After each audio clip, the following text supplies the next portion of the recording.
नमस्कार, जय हिंद दोस्तों। स्वागत है आपका अपने YouTube channel important MCQ by Sandeep में।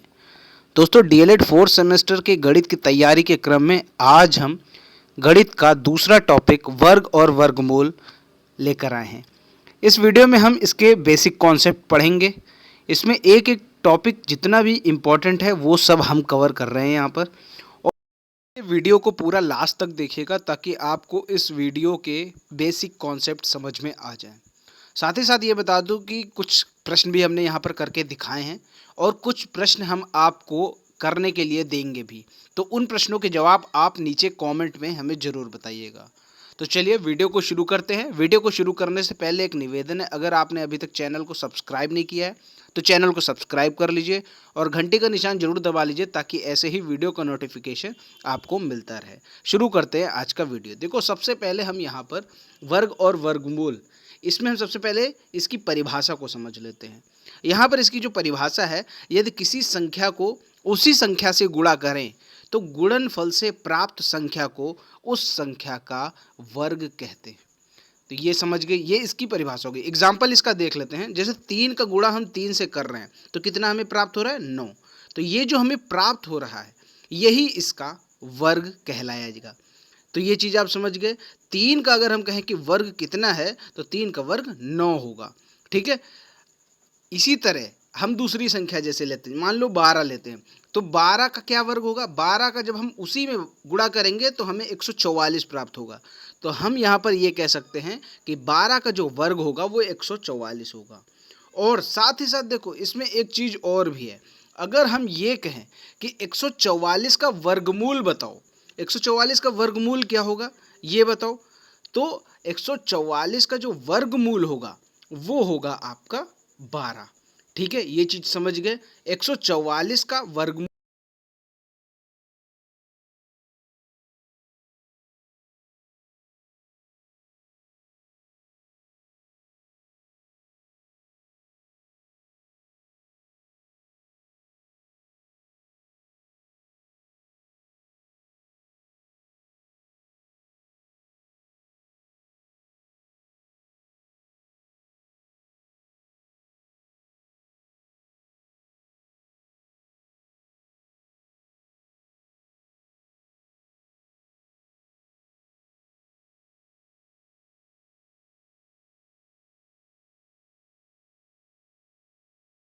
तरह हम एक और संख्या लेते हैं, जैसे 64 ले लेते हैं। 64 का जो वर्गमूल कितना होगा? 8 होगा। तो हम कह सकते हैं 8 का वर्ग 64 होगा। अब यहाँ पर एक संख्या देखिए, ये संख्या है 196। अब 196 का वर्गमूल कितना होगा आप नीचे हमें कमेंट में बताइए। देखिए, समय समय पर हम प्रश्न पूछते रहेंगे, उसके कमेंट में आप उत्तर देते रहिएगा। चलो, अब इसका पॉइंट नंबर 1 देखते हैं वर्ग और वर्गमूल का, कि धनात्मक व ऋणात्मक संख्याओं का वर्ग व वर्गमूल कैसे निकालेंगे। देखो, जैसे मान लो कोई संख्या है धनात्मक, मान लेते हैं वो संख्या कितनी है, हम 5 ले लेते हैं। ठीक है, 5 संख्या ले ली। अब इसका क्या करें? स्क्वायर कर दे। जब पावर में 2 होता है तो इसका मतलब वर्ग हो रहा है। वर्ग मतलब स्क्वायर, दोनों एक ही बात है। तो जब 5 का स्क्वायर या वर्ग करेंगे तो आएगा कितना? 25 आएगा। ठीक है, ये तो आप जान रहे हैं, क्योंकि 5 का 5 गुणे 5 करेंगे तो 25 आ जाएगा। अब अगर इसी जगह हम क्या करें, इसी जगह हम -5 का स्क्वायर कर दें। क्या करें? -5 का जब हम स्क्वायर करेंगे तब क्या आएगा ये आप हमें बताओ। जब -5 का स्क्वायर करेंगे तब -5 गुणे -5, यही तो करना पड़ेगा, क्योंकि इस वर्ग का मतलब है उसी संख्या का उसी में गुणा करना। तो -5 गुणे -5 आएगा 25। ये आएगा क्या? प्लस का 25 आएगा, क्योंकि माइनस माइनस हो जाता है प्लस। तो ये -5 का जब हम स्क्वायर यानी वर्ग कर रहे हैं तो 25 आ रहा है। तो इससे हमें क्या पता चला कि चाहे संख्या धनात्मक हो चाहे ऋणात्मक हो, आपका जो उत्तर आएगा यानी जो वर्ग आएगा वो सदैव धनात्मक ही आएगा। ठीक है, ये चीज़ तो आप समझ गए। अब यहाँ पर एक और कंडीशन बनती है। वो क्या कंडीशन है? मान लो संख्या 25 दे रखी है। ठीक है, कितनी दे रखी? 25 दे रखी। अब अगर ये कहा जाए 25 का आप निकालो यहाँ पर वर्गमूल, अब यहाँ पर चार ऑप्शन अगर दे दे कि 5 दे दे, -5 दे दे और एक ऑप्शन दे दे +-5 और एक दे दे, इनमें से कोई नहीं। अब यहाँ पर आप कौन सा आंसर टिक करेंगे? अगर 25 का वर्गमूल निकालने की बात कही जाए तो यहाँ पर अगर इस तरह के चार ऑप्शन मिल जाएं तो आप केवल और केवल +-5 वाला ऑप्शन चूज करेंगे। यानी जो तीसरा ऑप्शन है यहाँ पर जिसमें प्लस और माइनस दोनों लगा है वही इसका सही उत्तर होगा। तो ये चीज़ समझ गए आप, क्योंकि आप चाहे 5 का स्क्वायर करो तो 25 आता है और चाहे -5 का स्क्वायर करो तब भी 25 आता है। तो इसीलिए जब +-5 लिखा हो वही इसका सही उत्तर होगा। यहाँ पर हम एक और संख्या लेते हैं 36। अब 36 का जो वर्गमूल होगा वो क्या होगा? वो होगा +-6, यानी प्लस भी लगा हो और माइनस भी लगा हो, तो यही इसका करेक्ट आंसर होगा। तो ये चीज़ आप समझ गए कि चाहे धनात्मक हो चाहे ऋणात्मक संख्या हो, उसका जो वर्ग आएगा वो सदैव धनात्मक ही आएगा। क्लियर हो गई? अब 36 का जैसे वर्ग निकाला जाए, यहाँ पर अगर आपके सामने चार ऑप्शन दे दिए जाएँ, +6, -6, +-6, इनमें से कोई नहीं, तो इसका जो सही उत्तर होगा वो +-6 होगा। और जब +-6 ना हो तब प्लस लगाइए चाहे माइनस लगाइए। तो ये चीज़ आपको क्लियर हो गई होगी।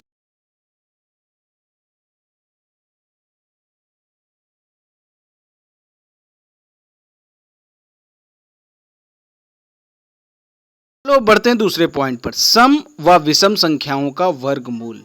सम और विषम आप जानते होंगे, जो संख्याएं 2 से कट जाती हैं वो सम होती हैं और जो 2 से नहीं कटती हैं वो संख्याएं विषम संख्याएं कहलाती हैं। तो अगर हम यहाँ पर वर्ग लिखना शुरू करें, 2 का वर्ग कितना होगा? 4 होगा। 3 का वर्ग कितना होगा? 9 होगा। क्लियर हो गई बात? क्योंकि 3 तिया 9 होता है। 4 का वर्ग कितना होगा? 4 चौको 16 होता है। अब यहाँ पर 5 का वर्ग लिख लो, 5 पचे 25 होता है। और 6 का वर्ग लिख लो, 6 छके 36, यानी 6 का जो वर्ग होगा वो आपका 36 हो जाएगा। तो ये आपने यहाँ पर लिख लिया। अब अगर ध्यान से देखो तो 2 का वर्ग कितना है? 4 है, यानी 2 भी सम संख्या है और 4 भी सम संख्या है। अब 3 का वर्ग 9, यानी ये दोनों देखो विषम है। अब 4 सम है तो 16 भी देखो सम है। अब यहाँ पर 5 का देख लो, जब 5 विषम संख्या है तो जो इसका स्क्वायर यानी इसका जो वर्ग आ रहा है वो भी आपका विषम संख्या ही आ रहा है। 6 का आप यहाँ पर देख लो, वो भी आपका सम संख्या है, तो जो 6 का स्क्वायर यानी वर्ग आ रहा है वो भी आपका सम संख्या ही आ रहा है। तो यहाँ पर हम ये कह सकते हैं कि अगर कोई संख्या सम है का वर्ग भी सम ही आएगा। अब देखते हैं परिमेय संख्याओं का वर्ग व वर्गमूल। मान लो कोई परिमेय संख्या दे रखी है 2/3। अब इसका वर्ग निकालना चाहें, कैसे निकालेंगे? सिंपल है, 2 ऊपर है तो 2 का वर्ग निकाल लो। कितना आएगा? 2 का वर्ग आएगा 4। अब बटे लगा दिया। अब 3 का वर्ग कितना होता है? 9। तो इसका सिंपल आंसर आ गया 4/9। तो ये आपके सामने आ गया वर्ग, परिमेय संख्या का वर्ग आपने निकाल दिया। अब परिमेय संख्याओं का आप निकालो वर्गमूल। अब मान लो कोई संख्या, मान लो ले लेते हैं, कितनी ले ली जाए आप बताओ? मान लो संख्या ले लेते हैं यहाँ पर, वर्गमूल निकालने के लिए संख्या लेते हैं 81/100।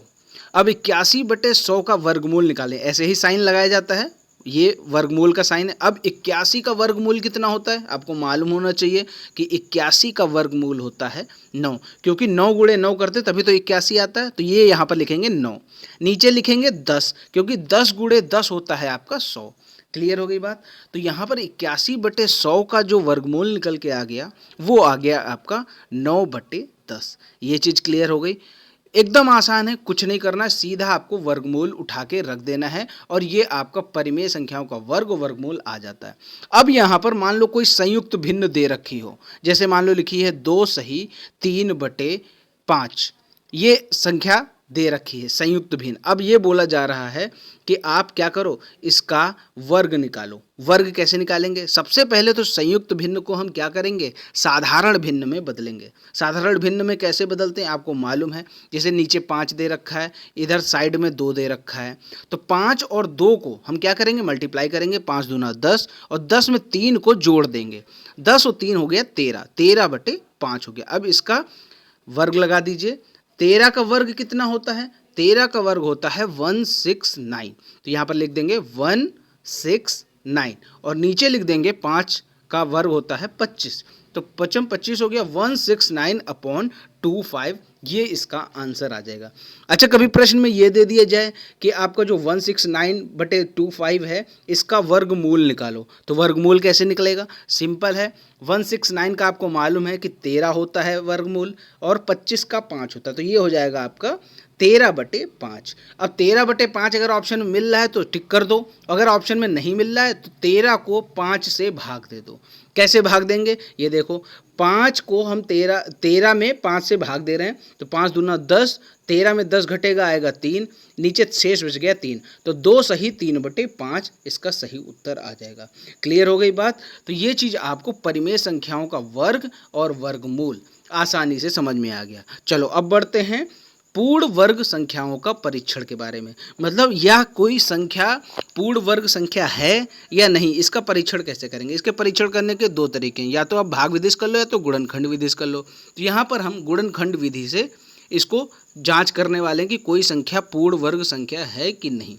चलो 225 का हम पूर्ण वर्ग संख्या का परीक्षण करते हैं। हम 225 लिखते हैं और यहाँ पर हम इसका क्या करेंगे, इसके गुणनखंड निकाल लेंगे। गुणनखंड कैसे करते हैं, सबसे पहले ये देख लो 2 से कट रहा है कि नहीं, फिर देख लो 3 से कट रहा है कि नहीं। 3 से कैसे पता चलेगा, 2 + 2 + 5 यानी 9 आ रहा है, यानी ये 3 से कट रहा है, तो इसका मतलब 225 पूरा 3 से कट जाएगी। तो 3 से हम इसकी शुरुआत कर लेते हैं। 3 इधर साइड में लिखेंगे और 3 लिखा और फिर 3 सत्ते 21, 1 बचा, 3 पचे 15, 75 आ गया। अब फिर से 3 से इसको काट सकते हैं तो नीचे आ जाएगा 25। अब 25 जो है वो 3 से कटेगा नहीं, तो अब किससे काटेंगे, 5 से काटेंगे, तो 5 25 फिर से 5 से काटेंगे और 1 आ गया। आपने देखा यहाँ पर। अब यहाँ पर जितनी संख्याएं लेफ्ट में लिखी हुई हैं इनके जोड़े बना लो। ये 3 का जोड़ा बन गया, ये 5 का जोड़ा बन गया। अब इनसे एक एक नंबर उठा लो, ये पहले जोड़े से 3 उठा लिया, दूसरे जोड़े से 5 उठा लिया, तो 3 पचे 15 हो गया। तो ये चीज़ क्लियर हो गई कि जो 225 है वो पूर्ण वर्ग संख्या है।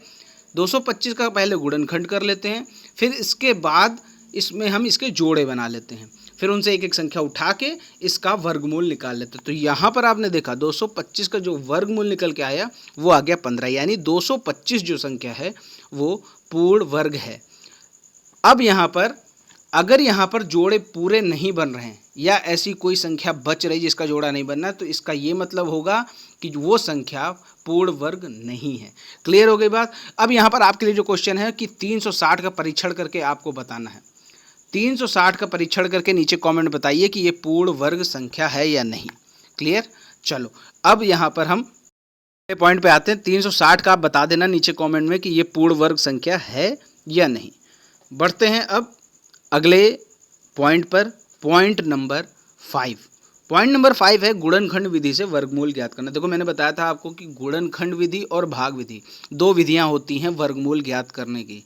तो यहाँ पर मैंने 2 नंबर लिख रखे हैं, 144 और 1024। 1024 का आप निकाल के दिखाइए।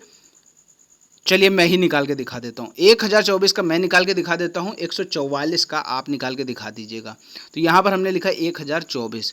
अब यहाँ पर इसको गुणनखंड विधि से करके देखते हैं। सबसे पहले हम इसको किससे काट सकते हैं, 2 से शुरुआत करेंगे क्योंकि आखिरी में 4 है, तो 2 से हम काट रहे हैं। 2 पंचे 10 और 1 आएगा यहाँ पर 1 और 2 512, यानी 2 को फिर से डिवाइड, 2 से फिर से डिवाइड किया तो ये आ गया आपका 2 दूना 4, 2 पंचे 10, 2 छक्के 12, ये हो गया। अब फिर से हम 2 से डिवाइड करेंगे, 12 दूना 24 और 2 अट्ठे 16। 2 से फिर से डिवाइड करेंगे, 2 छक्के 12, 2 चौको 8, फिर से 2 से डिवाइड करेंगे, 2 तियाँ 6, 2 दूना 4। इसके बाद फिर से 2 से डिवाइड करेंगे, 16 दूना 32 आ जाएगा। 16 को ऊपर लिख देते हैं। 16 2 से काटेंगे, 2 अट्ठे 16 आ जाएगा। फिर से 2 से, 2 चौको 8 आ जाएगा।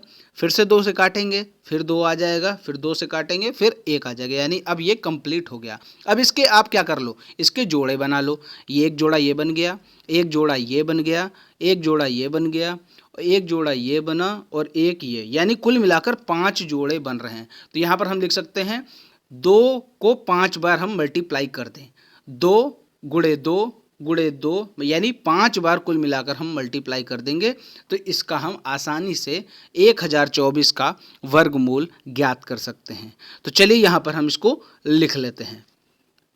एक जोड़ा ये वाला लिख लेते हैं, ये कुल मिलाकर 5 जोड़े हो गए, तो 2 गुणे 2 गुणे 2 गुणे 2 गुणे 2, ये हो गए आपके 5 बार हमने लिख दिया। अब 2 दूना 4, दूना 8, दूना 16, दूना 32, तो इसका 1024 का जो आंसर आया वो 32 आया। यानी अगर 1024 का हम गुणनखंड विधि से वर्गमूल निकाल रहे हैं, आंसर 32 आ। तो ये चीज़ आपको उम्मीद करता हूँ कि क्लियर हो गई होगी कि कैसे गुणनखंड विधि से वर्गमूल को ज्ञात किया जाता है। चलो अब बढ़ते हैं 144 का, आप नीचे कमेंट में बता दीजिएगा कि कितना वर्गमूल आया।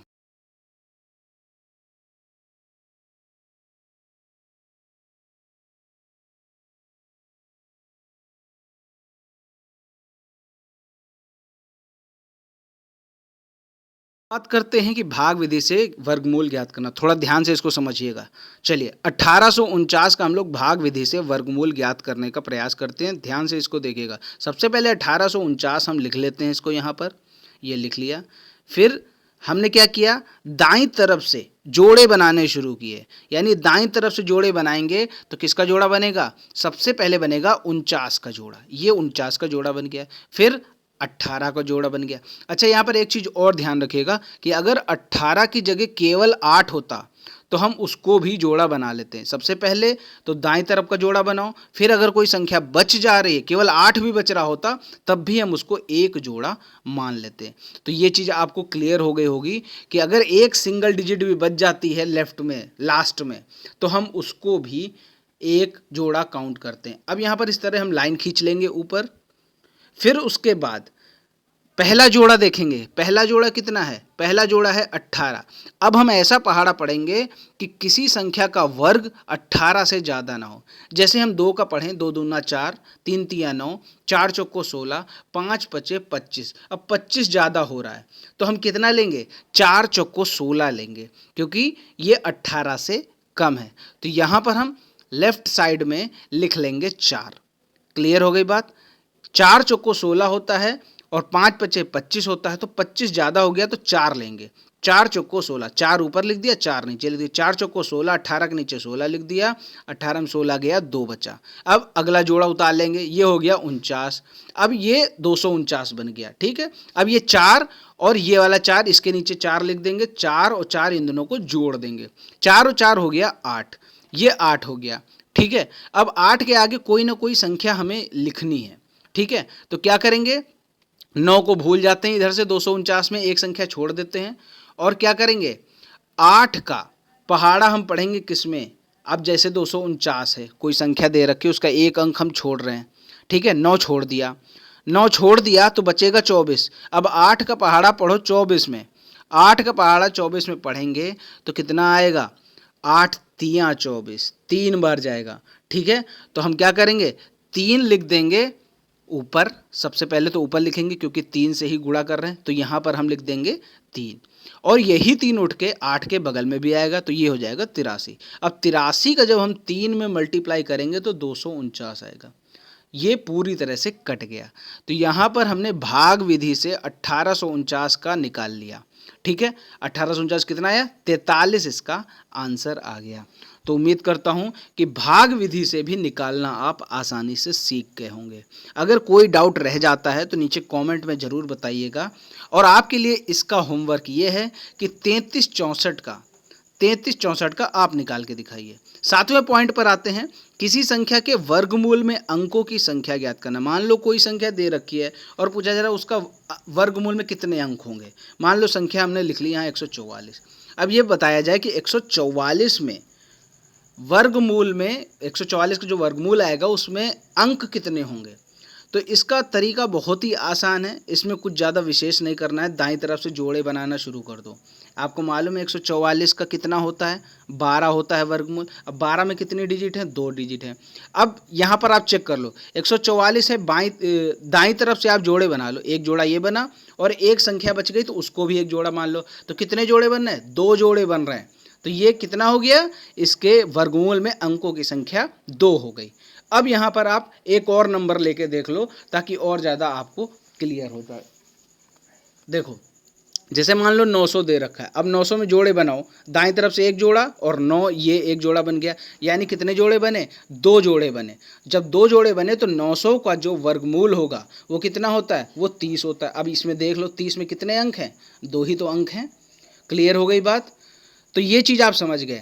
एक और नंबर लेके देख लेते हैं तो और ज़्यादा क्लियर हो जाएगा। मान लो 1849 अभी जैसा निकाला, 1849 में आप दाईं तरफ से जोड़े बनाओ, 49 का जोड़ा बना, 18 का जोड़ा बना, तो यहाँ पर कितने अंक आएंगे वर्गमूल में, 2 अंक आएंगे। तो ये चीज़ आपको क्लियर हो गई होगी कि अंकों की संख्या कैसे ज्ञात करता है। सीधा डीएलएड में क्वेश्चन आता है, सीधा जोड़ा बना लीजिए दाईं तरफ से।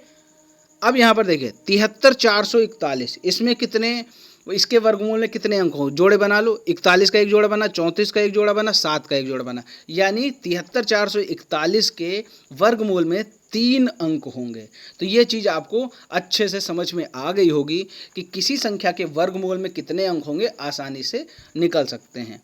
अब यहाँ पर देखो 30, 69, 16, ये आपके लिए होमवर्क है। नीचे कमेंट में बताइए कि इसके वर्गमूल में कितने अंक होंगे।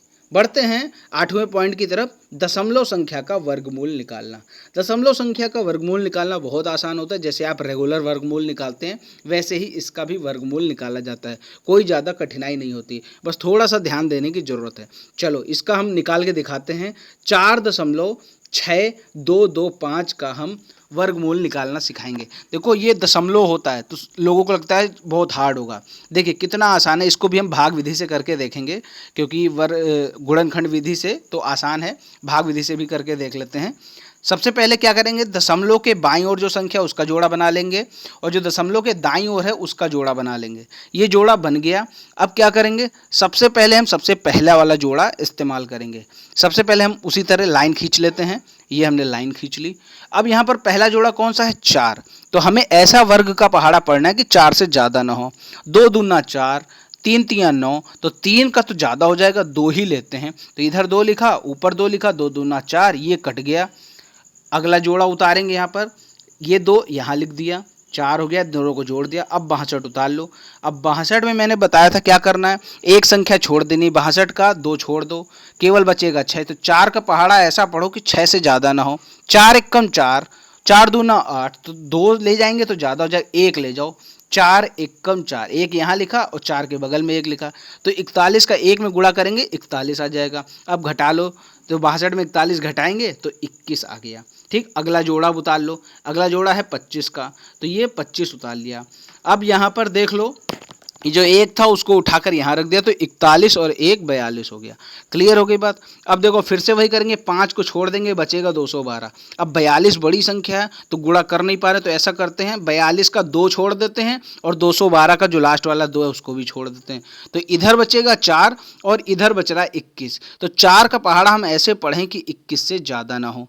4 एकम 4, 4 दूना 8, 4 तिया 12, 4 चौक 16, 4 पंचे 20, तो 5 बार ले जाओ। 5 बार ले जाओगे, जब ऊपर 5 लिख रहे हो तो यहाँ भी 5 लिखोगे, तो 425 हो जाएगा। 425 में जब 5 का गुणा करेंगे तो आपका कितना आएगा, 21-25 आ जाएगा और ये पूरी तरह से कट जाएगा। तो ये चीज़ आप समझ गए। तो यहाँ पर ऊपर कितना आया, 215 आया, लेकिन यहाँ पर कितना था, 4.6 था। तो यहाँ पर ऊपर भी हम एक संख्या के बाद दशमलव लगा देंगे, तो इसका क्या उत्तर आएगा, 2.15, क्योंकि यहाँ पर हमें 2 के बाद 1 दशमलव लगाना पड़ रहा है। तो 4.6225 का राइट आंसर क्या आया, 2.15। एकदम वैसे ही निकालते हैं जैसे रेगुलर संख्याओं का निकालते हैं, कोई इसमें नई बात नहीं है। उम्मीद करता हूं कि दशमलव संख्या का वर्गमूल निकालना आप आसानी से सीख गए होंगे, इसमें कोई भी डाउट वाली बात नहीं रहेगी। अब आपके लिए यहाँ पर जो प्रश्न है कि जो ऑप्शन नंबर बी दे रखा है 84.8241, इसका आपको दशमलव संख्या का वर्गमूल निकालना है और नीचे कमेंट में बताना है कि इसका कितना उत्तर आया। और दोस्तों उम्मीद करता हूँ कि वीडियो के सारे बेसिक कॉन्सेप्ट आपके क्लियर हो गए।